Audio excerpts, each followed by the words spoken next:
Apa guna punya ilmu tinggi kalau hanya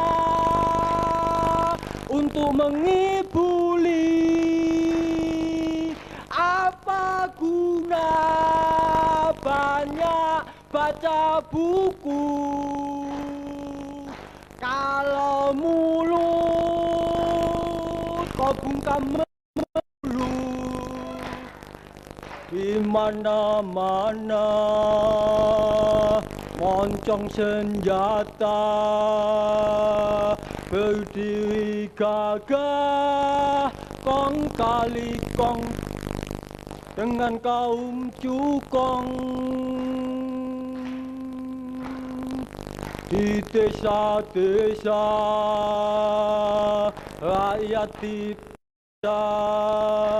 Deru mesin helikopter yang mendarat, gonggongan anjing pelacak, dan suara derap sepatu laras di atas beton.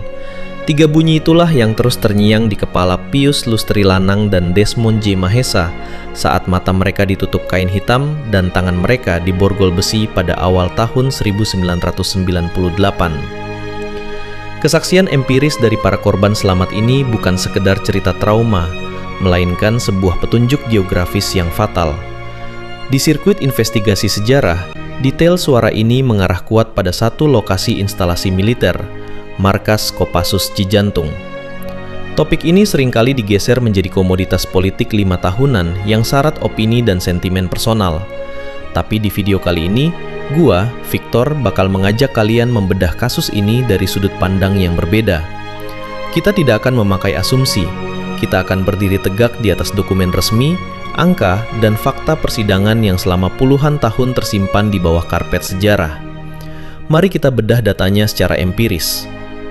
Berdasarkan laporan komprehensif Komnas HAM dan Kontras, penghilangan paksa periode 1997 sampai 1998 adalah operasi intelijen terstruktur yang dibagi dalam 3 gelombang. Gelombang pertama menyasar aktivis partai politik menjelang pemilu 97. Gelombang kedua menyasar tokoh sentral SMID dan PRD, dan gelombang ketiga mengejar mahasiswa penggerak reformasi. Dari total puluhan orang yang diculik, 9 orang dikembalikan hidup-hidup setelah interogasi brutal. 1 orang bernama Leonardus Gilang ditemukan tewas di Magelang, dan 13 orang termasuk penyair Wiji Tukul, Herman Hendrawan, dan Petrus Bima Anugrah masih hilang tanpa jejak sampai detik ini. Keberadaan 13 orang inilah yang menjadi missing link terbesar dalam sejarah modern Indonesia. Lalu, siapa pelakunya? Jika kita merujuk pada data hukum hitam di atas putih, jawabannya ada pada dokumen keputusan Dewan Kehormatan Perwira nomor KEP-03-03-1998-DKP.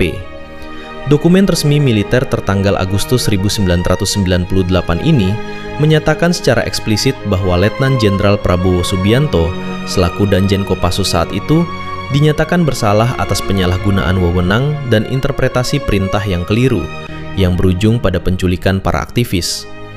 Akibat dokumen ini, beliau dijatuhi hukuman pengakhiran masa dinas atau diberhentikan dari militer.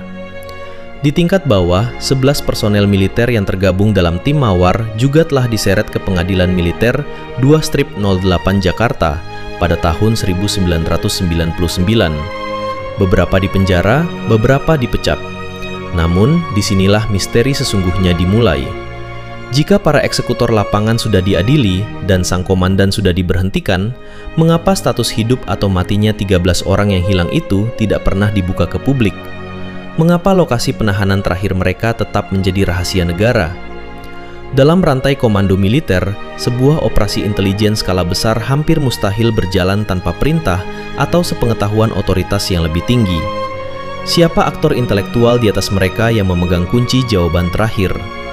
Bagi kalian yang ingin menguji data ini secara mandiri, silakan baca buku Kronik Penculikan Aktivis dan Kekerasan Negara 1998 karya Muhyiddin M. Dahlan yang mendokumentasikan arsip persidangan secara masif, atau bedah laporan hukum dalam buku Menyangkal Kebenaran, Menunda Keadilan oleh tim Elsam.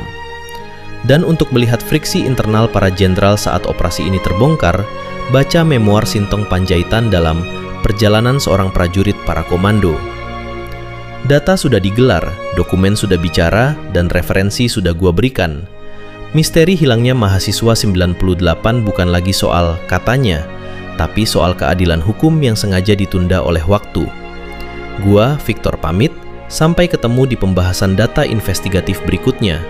Jangan biarkan amnesia sejarah menang.